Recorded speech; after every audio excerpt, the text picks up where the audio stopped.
Hello guys this is Jiji blogger. आजको blog चाहिँ हुनेछ कि मेरो दादा जाँदैछ, आज छुट्टी खत्म भयो उसको हो, त्यही विषयमा यो ब्लग छ। आई होप तपाईँहरूलाई मनपर्छ होला। थम्बनेलमा हेरेर त बुझ्नु नै होला के विषयमा हो ब्लग भनेर होइन। सो किप सपोर्टिङ अस, यस्तो भिडियो आउँदै गर्छ तपाईँहरूलाई मन पराउने भिडियो होइन। भिडियो मन परेपछि चाहिँ लाइक दिनुहोस्, सब्सक्राइब गर्नुहोस्, अरू यो च्यानललाई सेयर गरिदिनुहोस्। Thank you very much. कान्छा के भयो?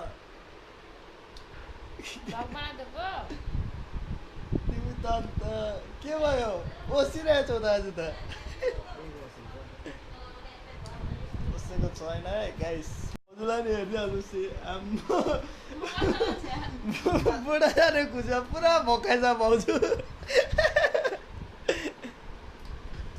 हेर आम्मा केही नहेरी दिक्क दिन्छ भाउजूले।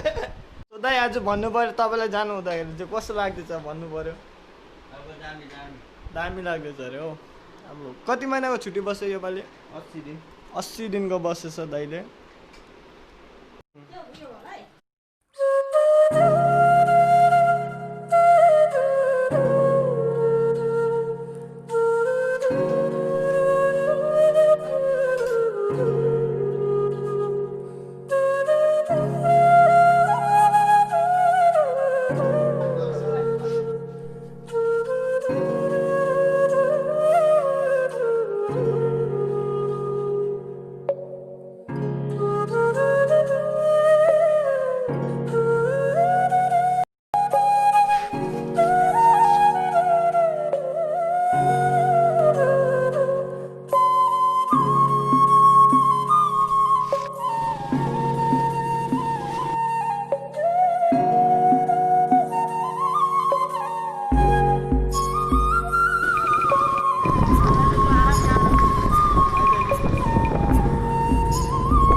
तेरे साथ हो जाएंगे खत्म, हो तुझे कितना चाहे और हम.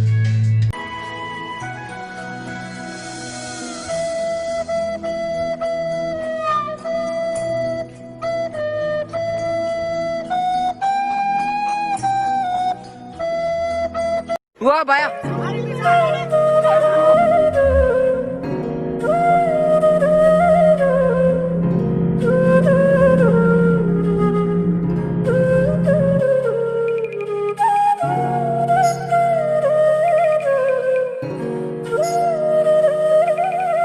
Thank you.